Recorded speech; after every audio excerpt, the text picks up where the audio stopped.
Hello and welcome everybody to the Return on Intelligence podcast. I am delighted today to welcome our special guest, who is the Vice President of Customer Experience at Churn Zero, Lukas Alexander. Lukas is a distinguished customer experience leader with over a decade's experience successfully building and scaling global customer success teams. Lukas has a profound passion for customer success, so I'm really thrilled that he's with us here today to explain what that means, also with experience in customer success operations and career coaching for customer success managers. I think importantly, Lukas also stands out in the dynamic realm of customer experience because he is a transformational human-first leader. So I'm thrilled to welcome him today, and off we go. Lukas, welcome to the Return on Intelligence podcast. Great to have you. Thanks so much for having me, Rich. Really happy to be here and to have a really great conversation today. Fantastic. So listen, just to kind of get to definition of terms, there may be a lot of folks who are listening to this who know what customer experience is or what customer success management is, but it would be helpful if you could perhaps just give us a simple definition, perhaps something that a 10-year-old would understand. Yeah. For sure. So I always like to think about, customer success in two different angles, I would say. The first being obviously customer success carried out by CSMs, right? Customer success managers typically. It's all about, we hear a lot of this, about customers achieving their outcomes, but we also talk a lot about, how a customer might define value, right? So in customer success, what a CSM primarily aims to do, typically with tech or SaaS-based services, is to really act as the customer's strategic advisor, to listen, understand, and advocate for the customer's objectives. So what they came to to your company to try and achieve, and also recommend like what the best path to success is to really help achieve those desired outcomes with a product or with a service. So that's typically how I look at, and that's done through different, different tactics, whether that be through success planning, through driving adoption, and essentially that's carried out by the CSM.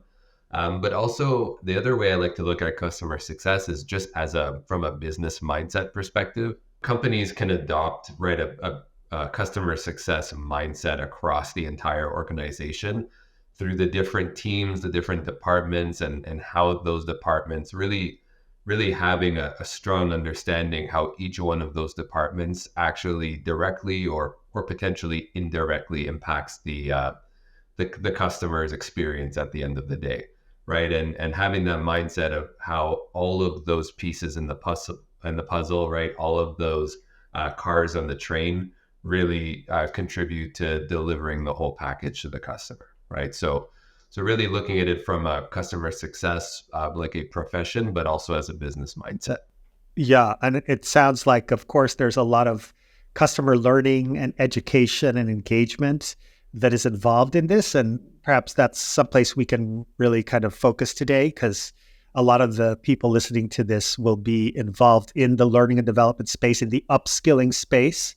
So how to upskill customers, but also perhaps how to upskill customer success professionals to be able to effectively work with customers. I'd love to focus a little bit on that today, if that makes sense to you. Yeah, for sure. And right, customer enablement teams, customer enablement specialists are often a key part of that customer success mindset within the organization, delivering that area of the customer journey. So yeah. And of course, you're at Churn Zero, which is one of their premier customer success platforms, software platform that gives that capacity for customers to really gain insights, and for CSMs, customer success managers, to work with all of the insights from there to educate customers. So given that, perhaps maybe the first thing I can ask you, because it's always useful to have case studies. What are some of the brands you're working with that have stellar customer success, and what are they doing that makes them so good? Yeah, we work with so many different companies, brands of different shapes, sizes, backgrounds. And one of the one thing at the end of the day that customer success really prides itself in and has done so for so many years is the organization and the CSM's ability to be proactive, right? And proactively engaging customers. They don't just wait for customers to reach out with problems, right? They actively engage customers. They offer their support, offer their guidance. This might include things like, educational webinars or, personalized training or self-paced training, enablement, or regular check-ins, really, emails that offer, tips and best practices and things like that. So when I look at, all of the different brands that we work with, the different companies that we work with, our customers who are proactively engaging their customers, they're not sort of, on the back foot, waiting for a customer to reach out with a problem. They're proactively getting ahead of them. That's the number one thing, that we see with our customers that really makes them so good. Yeah, absolutely. It's interesting because I have an experience with that with, of course, our own organization where we have a team of customer success managers. And so it's being proactive, as you said. And what we're finding is things like quarterly executive business reviews or things like we have something called an insider board where we have our most prominent and regularly engaged customers coming together. We share best practices with them. We hear from them. So there's a lot that goes into it, it sounds like. Yeah, for sure. And you need some type of data to drive this, right? Like having the right listening posts in place, to pick up on the behaviors that potentially decrease customer health.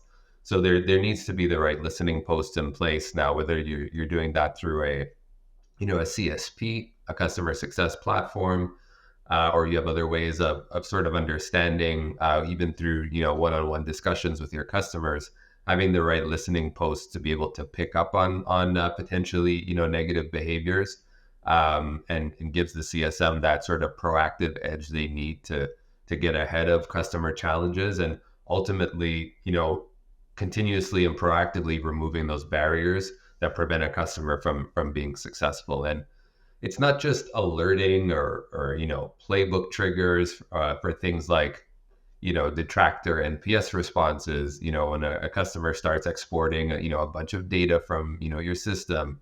At that point, we're too late to be proactive, right? So I'm really talking about, giving CSMs the right mechanisms, whether, a CSP or not, to build on those, continuously building on those positive behaviors that make customers successful. Yeah. So just again, to keep things simple, just to decode a little bit, before you get to what you call the detractor NPS score, what that means is a net promoter score, the extent to which a customer will endorse you. Again, just for folks who might not be familiar with this world and getting ahead of that, perhaps using data. I love your signposts, your listening posts there.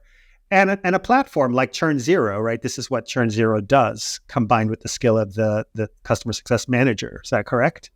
Yeah, it's in my mind a big part of what we do, and tools that we can give CSMs to do their jobs is all about understanding data, understanding customer behavior, and turning all of that into something that a CSM can take a proactive action on, right?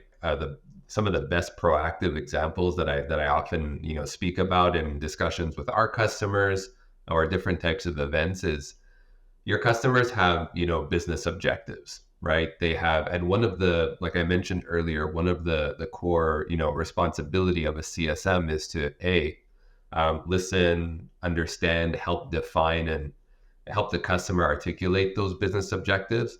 But once they're defined, right, a CSM might have a few customers who may have similar objectives, right? So pulling what I like to call like a proactivity trigger here would be, for example, how about we send an email to those 5 or 6 customers in your book of business who have similar objectives and say something like, hey customer, as a CSM carries a book of business with many customers, and I actually have a few customers like you who are also trying to I don't know, get customers to trial a new product or a feature.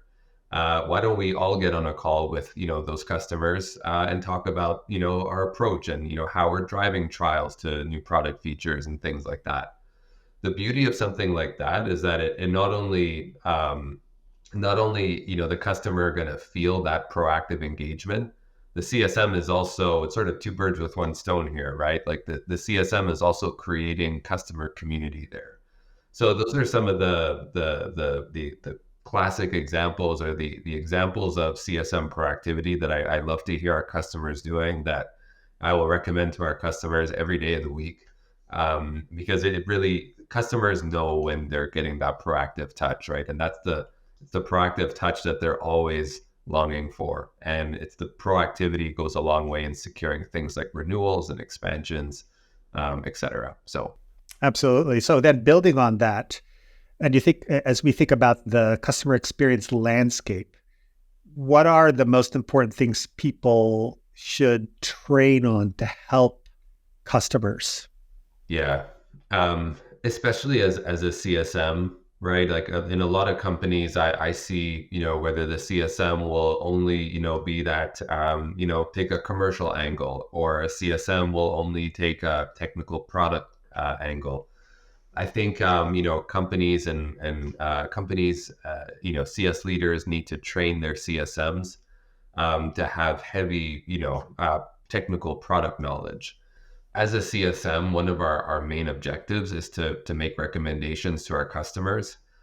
And, a customer needs to be able to trust that recommendation. And as a CSM, when you're going into a recommendation, you're telling a customer, you should set up, this dashboard in this way for this reason. They know that you're coming in with a lot of that experience. You can tell as a customer that, hey, the CSM has done this several times for other customers like me. I should really take their recommendation seriously here.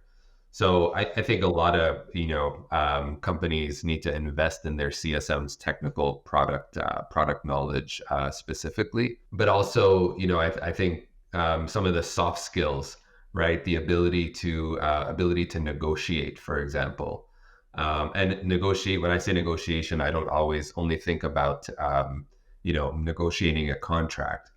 I think, there's a lot of negotiation that's always in play as a CSM when you're resolving a conflict or something like that. It's all about finding that win-win with a customer at the end of the day. And I think that's a big part of what defines, a really strong CSM, is their ability to find a mutually beneficial agreement with a customer, being able to confidently do that. So investing in both the technical product knowledge and also some of the softer skills like, negotiation for conflict resolution and things like that.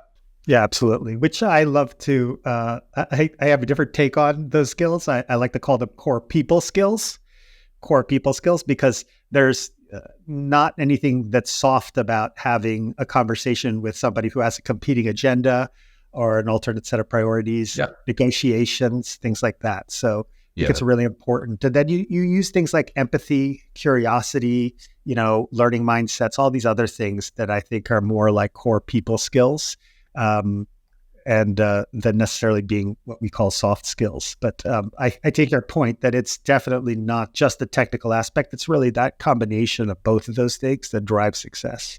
Yeah. And I think one other thing I wanted to add here as well around, like, when one of the things that often gets overlooked in a CSM sort of tool shed is, do we know how to properly educate our customers, right? Education and training as it's tied to, customer success. So I really believe that, by aligning, educational efforts with, the broader goal of helping customers achieve their objectives, businesses can really drive that long-term value, that long-term loyalty with their customers.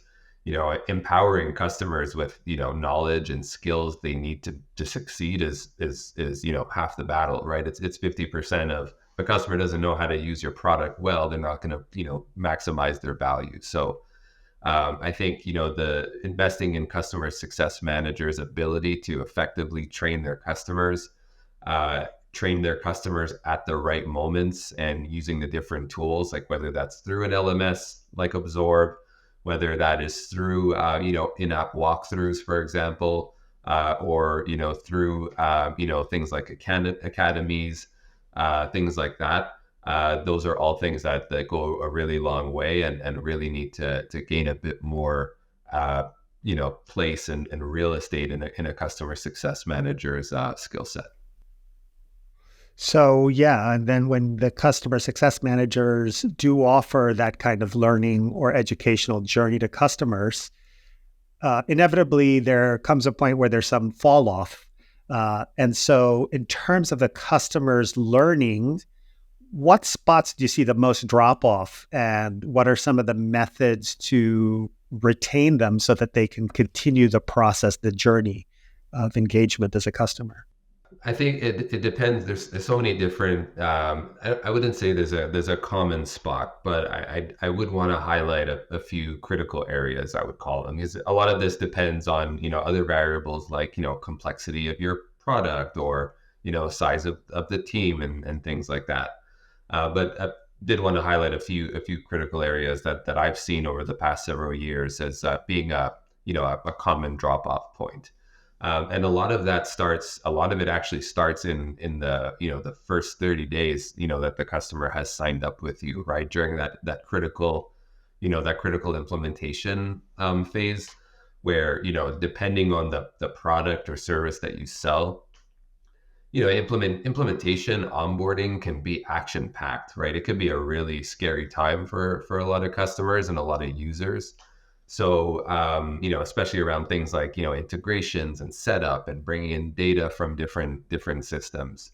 So if you're a company that, this type of scenario resonates with, having a learning journey that, customers can do on their own while things are being set up on the side by your admin and with, the implementation and the technical team, being able to be efficient in that way, where you have a few different tracks. You have an educational track, and then you have a technical track running in parallel. That's going to increase time to value, right? So that's one key area, and it's an area that starts. It's a part of the journey that starts right away, and that's that critical implementation period. The second spot that I typically have seen drop off is when it comes to new users signing up after like midway through the relationship, for example, right? You're 6 months in, you're 7 months into a relationship with the customer, and they get, maybe they hire a new CSM, or maybe they hire a new, new team member, and then all of a sudden you have a new user. So yes, new users can go through the self-paced courses and, maybe have a session with their CSM, but a lot of companies don't ask their customers, do you have an internal new user onboarding plan at your organization, right? And I think that's tough, because this one often relies on the customer to do this in the background. It's something that, as a CSM, you don't really have a lot of control over. But if companies and if CSMs can really give customers recommendations or things like, templates, or at the very least ask the question, hey, do you have an internal, new user onboarding plan? That's something that will cover, a lot of that new user enablement, and making sure that as we, bring new people on board with us, new passengers on board, that they're getting that same experience that, passengers got when they left the station, right? And then the third thing is I like to call it, it's the concept of everboarding, right? Those existing users. So the ones that got trained at the beginning, the ones that were enabled at the beginning, how often do they get, retrained? How often do they get refreshed? If it was like a set it and forget it, you're not going to go very far, right? I think companies need to double down on that everboarding from different angles, whether that's through, in-app enablement, through like walkthroughs, tooltips, or, to how a company communicates new feature releases. Or if you have seasonal customers, right, like EdTech, train those users at the start of the academic year, the school year, or things like that. So really, I would say, customer implementation, that new user enablement, and then that concept of everboarding is something that, companies really, really need to get right. And it's not a set it and forget it. right? I love it. I love that. I love that term. I've actually never heard that, everboarding. And it is that continuous process that really keeps customers engaged and all the different things we can do to make that happen. Very, very helpful. So now for the customer success professional, that's a lot, right? That's a lot of ground to cover, the A to Z's of customer success.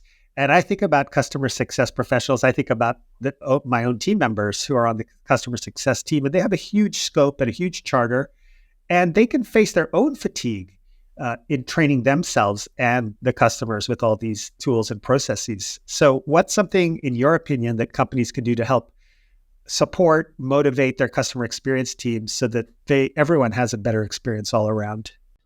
Yeah, I think it's a lot of this starts from, top-down leadership. Like, I think this is also when, company culture plays a big, role in avoiding things like, burnout for CSMs. And, you hear a lot of, conversation around this on LinkedIn and on, different socials. So, but I think from a corporate perspective, from a company perspective, the ability for leaders or different, people in the business to show, gratitude, to show support, to show, recognition, celebrate the wins. We see, or, here at Churn Zero, we have different Slack channels. We actually have a shout outs channel where, that thing is blowing up all day long pretty much, but there's so much to celebrate, and people really get engaged. And, after the pandemic, like, a lot of companies are still largely remote, I would say. Like, we spend a lot of time, in remote settings still, I would say. So having those types of opportunities to shout out, whether that's the leader, but the coolest thing is seeing, CSM to CSM shout each other out, like being able to promote that culture. Doesn't only need to be a top down, it can also be lateral. I think those are some of the things as well that, that needs to happen in an organization to continue to motivate, their team. And I'm a firm believer in this, that, the more we take care of our people, the more and the more effective, they'll be a lot more effective in taking care of their customers. So, right, it is a trickle down effect. So it's definitely a big part in, motivating our people to motivate our customers. Yes, part of our motto here, and you'll see it is on our website, such as searching inward, leading outward. So supporting 100%. yourself. Yeah. Yeah, yeah. So Yeah. go ahead, please. Yeah. No. So that was, and then also I think there's also the concept of offering, professional development. um, you know, CSM, different people within the CX organization, or even, in all departments within a company, are coming with so many different, so much, diversity in their backgrounds, and, the type of experiences that they're coming on board with. And so I think the more we can, as a company, you can promote that, hey, I can come to Churn Zero, or I can come to, Absorb, or I can join an organization and really feel like I can, grow my career here, is super motivating for just a human being at the end of the day, to, who has a family at home, and, who's working to achieve some type of life goal or life objective there. So giving your people that sense of, I can grow my career, I can be successful here, and offering those, development opportunities. Right. And then also I think about personal and professional development. So things like empathy or emotional intelligence are, skills that can develop and help with life and work. But maybe that's the question I have for you. What role does empathy and emotional intelligence play in customer success teams, and how do you support teams to grow in that capacity? Yeah. I think, yeah, empathy plays a role in all successful relationships in any capacity, right? Not just CSM teams. I think empathy plays a role in so many different, parts of your life. But at heart, I would say, most CSMs are empathetic, right? if you think of it, when I was a customer success manager, one of the things that I loved seeing the most is, going to see on LinkedIn and one of my customers got a promotion, right? Now, you know that it's not, you're not the, you probably indirectly or maybe even directly influence that. You're likely not the only reason that customer got a promotion, but I believe that in CX, right? Like we focused our careers on helping other people succeed, right? CX people want to help.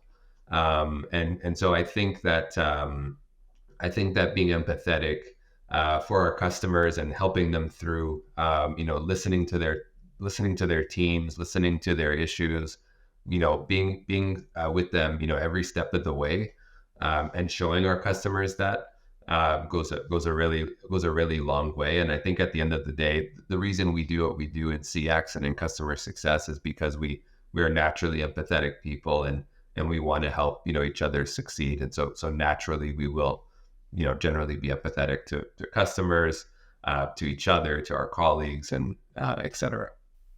Yeah, absolutely. Yeah, we see that all the time. And it's the good news is empathy and emotional intelligence. These are skills that are trainable like all skills.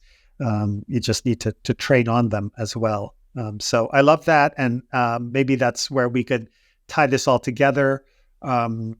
I really appreciated how you're talking about bringing some of those technical skills together with some of these core people skills like empathy and emotional intelligence for the success of the customer success professionals, but also, how that translates for customers. So any last things to share with the audience, particularly in the broader arena of customer experience? Any insights, like last sort of words of wisdom as we kind of wrap up here? I think at the end of the day, the more, whether you're in support, whether you're in customer enablement, whether you're a CSM or whether you do implementation, the more we treat each other, you treat your customers like human beings, right? We're empathetic.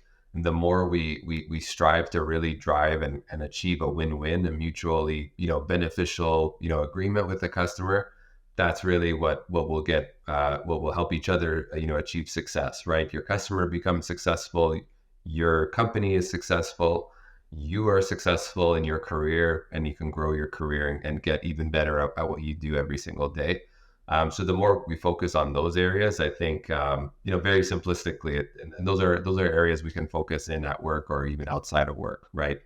That the more we'll all be successful. So, those are really some of the things that I like to lead with in my role. And I would challenge leaders, challenge customer success managers, and whatever role you play in CX at your company, to take a step back and try and think, how can I help a customer achieve a win-win situation here, and really lead with humanity. I love that. Thank you so much. Thank you, Lukas, for sharing your insight and experience. And as advertised when we introduced you, kind of really focusing as well on this human-centric approach to customer success.